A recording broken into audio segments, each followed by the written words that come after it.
hoy vamos a hablar de Trump, Sheinbaum y el Gran Garrote. El Gran Garrote entendido como esa política agresiva estadounidense de todo el siglo XX con América Latina, con México, contrapuesta a la zanahoria o a la política del buen vecino, ¿no? Un punto a destacar del primer round, Trump-Sheinbaum, y de la relación bilateral es que nuevamente las amenazas de aranceles de Trump y el retorno de la agresiva política del Gran Garrote, más que un fin en sí mismo, son un instrumento de negociación, una palanca, pero no solo del tema comercial. Tienen también una dimensión geopolítica importante en función anti-China. El amago trampiano contra Panamá, por ejemplo, indujo la no renovación del memorándum de entendimiento de este país con China sobre el canal. Lo mismo ocurrió con Italia cuando el gobierno de Giuseppe Conte en 2019 firmó un memorándum y se acercó al proyecto de las nuevas rutas de la seda, es decir, la contraglobalización de China, en donde el puerto del Mediterráneo de Trieste sería clave. Pero esto suscitó oposiciones del gobierno estadounidense, tanto de Trump 1.0 como de Biden, y finalmente en 2024 fue revocado. Aunque el balance entre exportaciones e importaciones en Estados Unidos es negativo con el mundo y con México, el problema entonces no está propiamente ahí, no solo ahí. Normalmente una potencia que, quiera o no, se constituye como imperio, ofrece a sus satélites, provincias, clientes y aliados ciertas ventajas comerciales, tecnológicas y de defensa, a cambio de fidelidad, apoyo en foros internacionales, bases militares en sus territorios, cesión de prerrogativas soberanas, uso de tropas incluso, recursos estratégicos, en un cuadro asimétrico de relaciones de poder e influencia. Así ha sido en el pasado con otras potencias y lo es en el caso estadounidense. Nomás como ejemplo, la primera guerra de Irak, después de casi 45 años de paz en Europa Occidental y de alguna manera bajo el paraguas protector estadounidense de la OTAN, bueno, ahí empezó Estados Unidos a cobrársela, digamos así, a los países europeos hasta la fecha, en donde exigen que gasten 5% del PIB en defensa, en donde la guerra de Ucrania probablemente verá, además de Ucrania, otra gran derrotada, la Unión Europea, los países occidentales, y donde entonces ya después con la Segunda Guerra en Irak, Afganistán y entre otras, pues ha exigido, digamos así, un pago en términos de tropas, de apoyo y de gasto económico de sus países satélites.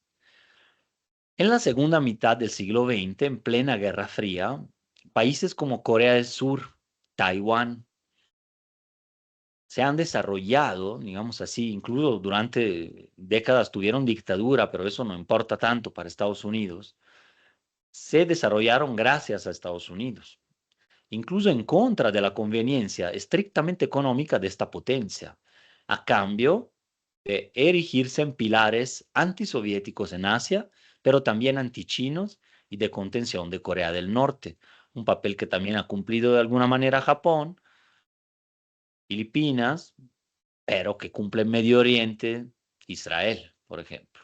Son como enclaves. La narrativa convencional los presentaba como casos de éxito, de un capitalismo extremo oriental, sui generis, como representantes de los tigres asiáticos, del libre mercado, el libre comercio, pero la realidad es que fueron producto de una conjunción de factores particulares, culturales, económicos, estatales, históricos, pero sobre todo geopolíticos. Antes defendían los intereses estadounidenses contra el bloque soviético, ahora son factores de impedimento para la plena salida al mar de China en el tablero del Océano Pacífico. Aún así, no podemos dejar de lado totalmente en este análisis la promesa del presidente Trump de disminuir el gran déficit comercial estadounidense, que en su discurso mercantilista se transforma en un subsidio a los otros países. Lo mismo vale para su enorme deuda pública. Deuda y déficit comercial han sido sostenibles solo gracias al poderío militar y geopolítico de un país que todavía es la primera potencia mundial, pese a su declive relativo, así como a la centralidad del dólar en el sistema internacional de pagos, como reserva para el pago del petróleo, como moneda global todavía, a pesar del reto de los BRICS, del euro, pues no se han elevado, digamos así, al rango del dólar, que sí, quizás es superado solo por el oro como reserva, ¿no?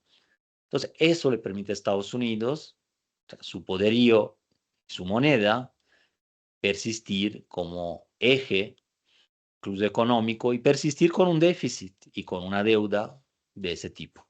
Ahora vemos cómo se repite el guión del 19, recargado por parte de Trump. Como todo presidente estadounidense, sus poderes son más limitados de lo que imaginamos.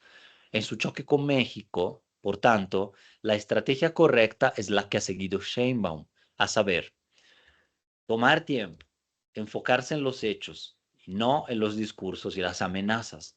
En el mediano plazo, los decretos ejecutivos de Estados Unidos, de Trump, deben de pasar por una serie de filtros y limitaciones naturales, jurídicas y fácticas que pueden diluirlos y juegan a favor de acuerdos más equilibrados con otros países. Es decir, pida y ordene lo que ordene, puede que haya procesos de normalización de estos decretos o de duración limitada, ¿no? Hasta que se conviertan a lo mejor en leyes, en reformas constitucionales, que sean interiorizados, etcétera. Entonces toma tiempo. Por este lado, el sur global, tomarse un poco de tiempo postergando efectos nefastos, como este mes de tiempo que se dio de los aranceles, e involucrar a equipos más amplios y técnicos entre las secretarías de Estado de los dos países es una táctica atinada, sobre todo ante el hecho de que Trump básicamente busca acuerdos, busca cerrar dossiers, desahogar temas rápidamente. Más que el mejor acuerdo, busca avanzar, desahogar todos los puntos. Encara asuntos claves para su electorado, negocia arreglos, ajustes incluso intermedios, más que decisiones extremas, dañinas o irrevocables. Esto al menos con sus países más cercanos, podríamos decir así, socios, subordinados tal vez, pero que de alguna manera son parte de su esfera de influencia. Esto, en el caso de los aranceles, va con vistas a la renegociación del TEMEC en 2026, pero por otro lado, más en el corto plazo, se antoja con el fin de forzar a México a reforzar el control fronterizo y hasta militarizarlo más. No tanto para parar el flujo de estupefacientes, lo que es imposible, tan solo con presencia policíaca. Esto dado el enorme volumen de comercio y personas que transitan en la frontera norte o por los puertos mexicanos y norteamericanos. Es imposible controlar todos los contenedores en un periodo de comercio global tan desarrollado como es la época actual. Aún con limitaciones, a lo mejor hasta menos comercio, menos importación, etcétera, estamos ante flujos, contenedores, puertos saturados, pasos fronterizos saturados que no prevén la posibilidad de controlar todo lo que pasa por ahí. Ya sabemos que gran parte del asunto fentanilo además es un problema más interno que externo para el vecino. Con AMLO fueron 30.000 los soldados y efectivos de la Guardia Nacional que fueron desplegados en frontera sur. Y ahora, de entrada, 10.000 serán enviados a la frontera norte para cumplirle a Trump. En el medio, claro está, queda la población migrante en tránsito, sacrificada en efecto, en aras de la negociación internacional, pero a su vez un fenómeno que es definido por estos flujos continentales e imperativos geopolíticos, por la posición y el papel de un país como México, que es única en Latinoamérica. Es por ser el dique, el bloque ante la frontera norte y el bloque anglosajón. Estos son factores que van más allá de los gobiernos en turno. La droga, armas, comercio, seguridad, migración, son estos los ejes y imperativos en el tablero, pero no ahora, sino desde hace más de un siglo. Entonces, el muro, las tropas en la frontera que Clinton envió en el 94 incluso ya, cuando entró en vigor el Telecán y cuando empezó a construir el muro, y él era demócrata, por así decirlo, y entonces ahora que Trump, como otros mandatarios, nuevamente manda a la frontera mediante decretos de emergencia nacional y órdenes ejecutivos, más tropas. Pues todo esto no hace sino referendar que la retórica del libre comercio tiene falacias enormes. Desde el momento en que se firmó un tratado, digamos que decían de avanzada, que nos llevaría al primer mundo en la fase álgida del nuevo regionalismo neoliberal, pero que no preveía la libre circulación de personas y del trabajo como factor productivo fundamental. Lo ha dicho Chomsky, ¿no? Chomsky, ¿no? En muchas ocasiones. Se hizo un tratado, pero se militariza la frontera, se construye un muro en el 94, explotan contradicciones enormes en el país, remarcadas por la insurrección del Ejército Zapatista de Liberación Nacional en Chiapas. Al mismo tiempo, el trabajo, los migrantes, las personas no pueden viajar, trabajar, buscar chamba en Estados Unidos, se les bloquea, pero sí el capital financiero circula libremente, las inversiones sin reglas, desreguladas, hasta salvajes, y sí circulan las mercancías. Bueno, eso no es, digamos así, el régimen propio del libre comercio y para el desarrollo, ¿no? Sería bienvenida, en otro aspecto, la declaración de los cárteles como organizaciones terroristas, si eso sí provocara algún terremoto real en el mundo de los cárteles gringos, del lobby de las armas y de las bandas de cuello blanco del sector financiero. Son estos sectores los que lavan dinero, que mantienen la mayoría de las ganancias del narcotráfico y que bombean recursos al sistema, remozando el patrón de acumulación, extractivo y financiarizado actual. Es decir, salvaron básicamente el capitalismo o la versión neoliberal del capitalismo en 2008-2009 a nivel financiero tras la crisis de hipotecas que luego se volvió a una crisis económica global apuntalada por este sector financiero poco limpio y también ligado a lavado de dinero. Este sector no mira a la legalidad, ilegalidad, a la moralidad o no de los negocios, sino simplemente a la rentabilidad y a la perpetuación indefinida del sistema, aún a costas de las generaciones futuras y presentes. Sin embargo, se antoja difícil el reto este de los cárteles y grupos terroristas. La declaración de los cárteles como terroristas, además de que puede tener consecuencias interventistas, si llega al final y se logra definir exactamente de qué grupos estamos hablando, se ha hablado de que Sinaloa, Jalisco, el Tren de Aragua de Venezuela, pero pues si llega a esas consecuencias podría incluso no surtir efecto alguno en Estados Unidos, más allá de lo electorero. Pues allá es donde funciona y reditúa perfectamente la maquinaria de lo que llamamos el capitalismo antidroga, toda la maquinaria que la DEA, el sistema judiciario, penitenciario, etcétera, todos los aparatos que alimentan ese sistema de dinero, de lavado y de acumulación con el pretexto de combatirlo o combatir las drogas. Veremos si prospera, en fin. La iniciativa, si genera efectos internacionales, posiblemente sí, especialmente en México. Tener cuidado, resto de América Latina, en donde operan grupos criminales mexicanos también. Y si más bien luego termina siendo usada, como ya hemos visto, más bien con fines políticos, ¿no? De acusación, desestabilización de gobiernos no gratos al imperio. Mal le salió la jugada a Trump con sus acusaciones sobre vínculos del gobierno mexicano actual con el narco. Pues su única evidencia se refiere al periodo más bien foxista y calderonista con García Luna y compañía. En México las reacciones casi triunfales y de apoyo al magnate por parte de esta comentocracia de derecha, la constelación panista, sirvieron más bien para desnudar aún más a la oposición en su mezquindad, así como al mismo expresidente Calderón, que hasta retuiteó el mensaje de manera suicida. Apoyar acusaciones de este tipo desde adentro, creyendo sacar raja política por un par de días, como lo han hecho Jorge Romero y la dirigencia del Blanquiazul, se vuelve algo ridículo y contraproducente porque las insinuaciones de Trump sobre el periodo actual son muy débiles y las que sí tienen sustento son las del periodo 2000-2012. Pero al parecer todavía no se dan cuenta de estos desfases. La droga y la guerra a las drogas siempre han sido excusa para otras cosas, pues son parte del aceitado, añejo engranaje del complejo industrial militar, ahora asociado con el tecnológico y mediático y con facciones del trampismo político, como un diamante, digamos así, del sistema americano o estadounidense. Igualmente, este tema podría ser colocado por Estados Unidos en la mesa de negociación con México, si antes no es bloqueado internamente por el Congreso o el Poder Judicial.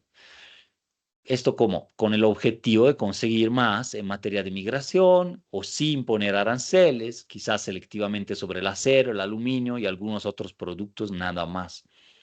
Trump podría mostrar trofeos a sus bases, así tal vez cierta estabilización de la balanza comercial temporalmente, también se antoja muy difícil, pero esto sin empeorar dramáticamente la cooperación bilateral y sobre todo la cabalgada hacia arriba de los precios allá. La inflación ha sido tema electoral, incluso determinante para que perdiera Biden, ¿no? En este primer mes de gracia, la presidenta mexicana ha informado sobre el inicio de conversaciones que deberían encabezar en Estados Unidos el secretario de Estado Marco Rubio, el de Tesoro Scott Bessent, el futuro secretario de Comercio Howard Lutnick, además de representantes políticos de alto nivel del lado mexicano, presumiblemente de entrada Marcelo Ebrard, secretario de Economía, Juan Ramón de la Fuente, de Relaciones Exteriores. Pero aparte de lo anterior, queda por verse que tanto México seguirá siendo también tercer país seguro, es decir, receptor de personas migrantes no mexicanas en espera de respuesta o de su cita para la solicitud de asilo. Ya cuántas personas expulsadas, deportadas del país vecino podrá realmente recibir sin generar tensiones sociales en las ciudades fronterizas y sin obtener a cambio algo sustancial de la administración Trump. Es feo decirlo, pero a veces incluso el tema migrantes, migración, es utilizado, ¿no?, como moneda de cambio. En un nivel pragmático, triste, claro, este es tremendo, en aras de estas diferencias. Por ahora me parece que este equilibrio se ha sustentado, pero pues por eso lo pongo en la mesa como un tema, ¿no? A ver qué pasa. El tema otro es de las armas. Estados Unidos sí se comprometió a controlar el flujo hacia el sur, pero quedó desdibujado, una promesa algo vaga, aunque simbólicamente es muy importante que esté en la agenda, que se haya subido ese nivel. En cambio, el envío de 10.000 efectivos de la Guardia Nacional a la frontera es un hecho más concreto y costoso y real. Sin embargo, la apuesta del gobierno mexicano debe ser, sí, instalar cabalmente esas mesas de coordinación, negociación con sus pares, allá arriba, Estados Unidos, hacer que sus acuerdos justo aterricen los detalles y los suban los acuerdos para que sean aprobados por Trump y por Claudia. Aún así se ve complicado que todo el mundo de las armas, ese negocio de contratistas, fabricantes y hasta pequeños vendedores permita afectaciones a su negocio, después de que han financiado campañas y candidatos a diestra y siniestra, especialmente a Trump. Tras la llamada entre la presidenta mexicana y su homólogo queda definida una ruta negociadora con Estados Unidos que habrá que estarse reinventando en la marcha, pero con base en una experiencia acumulada que no muchos países, la verdad, tienen con Trump. Por otro lado, todavía no se vislumbran nuevas y más riesgosas geometrías estratégicas factibles para México a la brevedad. pese a que en el pasado México sí ha sido invitado a unirse a los BRICS por el presidente brasileño Lula, pues no lo ha hecho y no se ve que el gobierno de Sheinbaum lo vaya a considerar. Tras la entrada en vigor de nuevos aranceles del 10% sobre productos chinos exportados a Estados Unidos, el Ministerio de Comercio de China anunció imponer aranceles del 15% sobre productos de carbón y gas natural licuado, que es lo que Estados Unidos quiere exportar, ¿no? También el gas obtenido con el fracking. Y del 10% más sobre el petróleo crudo, equipos agrícolas y automóviles de gran cilindrada procedentes de Estados Unidos. Entonces, además comenzó una investigación antimonopolio contra Google. ¿Para qué menciono esto? Pues que China escogió la vía no siendo, digamos así, como que aliado o socio más cercano de Estados Unidos, sino más bien contrincante directo a nivel de hegemonía global, pues la respuesta fue otra. Pero en este contexto, entonces, sería poco factible, como han propuesto algunos, en mi opinión, un entendimiento bilateral con China para constituir una suerte de frente anti-Trump o algo parecido, incluso con Canadá, país que también consiguió realmente una dilación de un mes en estas medidas en su contra. Entonces, por esto que no siempre tener un enemigo, perdón, común en la coyuntura, en el momento se convierte en un aglutinante estable en el mediano y largo plazo. La táctica es diferente a la estrategia, ¿no? Puede convenir algún entendimiento ahora, un memorándum como el que hizo Panamá, un memorándum como el que hizo Italia, y luego se tumban, porque Estados Unidos, pues, es el socio principal, incluso interviene ahí con justo el gran garrote, el poder duro, y evita que países como Italia o Panamá o México tengan acuerdos de largo plazo tan estructurales con China. La macroestructura económica y las cadenas productivas comerciales norteamericanas, junto con la geografía humana y cartográfica, son casi imposibles de eludir. Pueden cambiarle el nombre al Golfo y lo que sea, pero finalmente queda un espacio compartido estratégico para los dos países, para la cuenca del Caribe, ¿no? Además, como mencioné al inicio, el eje central de todas estas negociaciones, imposiciones y amenazas es más la geopolítica y más China, casi una obsesión estadounidense a la par de la Unión Soviética durante el macartismo de la Guerra Fría. Podríamos llamar la posición de México acá una especie de maldición de la frontera. Se condensa esto en el estar tan lejos de Dios, pero cerca de Estados Unidos, como dice el refrán, la frase famosa, ¿no? Y también se resume en 3.200 kilómetros de división fronteriza entre norte y sur. Son distancias y territorios que por ser confines, a la vez son un recurso, un espacio liminal que se puede aprovechar, pero también son fuente de problemas humanos, diatribas políticas que han determinado la geopolítica mexicana, pero desde siempre. Las relaciones de poder, si bien pueden ser asimétricas, como entre Estados Unidos y México o América Latina como tal, nunca funcionan tan solo en una dirección con las mismas palancas, temas o de forma constante o estable en el tiempo. Cambian las relaciones, incluso el nivel de equilibrio y asimetría, cambian los costos relativos de cierta política a nivel político, económico, social, en el tiempo. Un factor que está en juego en ambos lados de la frontera, el factor tiempo, pero que es más apremiante en el norte, por lo que hemos mencionado. Entonces el tiempo puede jugar a favor de México. Además, el sólido consenso interno parlamentario de gobierno, el nivel de aprobación, la dura acción sexenal de la presidencia de México, son elementos que pueden jugar a favor. Coyunturas, escenarios cambiantes, vaivenes políticos, así como la selección de tiempos y ejes distintos para la negociación pueden modificar la asimetría a favor de un contrincante, incluso a favor del que se piensa que es más débil. Pueden quebrar el gran garrote inesperadamente o cuando menos abrir márgenes de maniobra interesantes. Como ya ha intuido y aplicado el gobierno de Sheinbaum en estas primeras semanas del año. Otro tema que solo quisiera mencionar para cerrar la columna como tal es las elecciones en Ecuador. Vamos a ver este domingo, justamente ya en la noche, cuando salga la columna videograbada, quizás ya los primeros resultados de civilización o barbarie, digo yo, es decir, quizás la civilización, ¿no? Un retorno del correísmo, con Luisa González, ¿no? Candidata pues, de izquierda en Ecuador para revertir 3 mandatos prácticamente del 2017 para acá de neoliberalismo militarista representado por el junior Daniel Noboa, personaje increíble que le acaba de imponer 27% de aranceles a México, como represalia electorera y después de haber atacado y ocupado incluso la embajada del país, ¿no? En la crisis del año pasado, ¿no? Entonces, tremendo reto allá, hay 16 candidatos y candidatas, una segunda vuelta en abril, en dado caso, si no alcanza la mayoría, pero ojalá incluso haya una victoria contundente.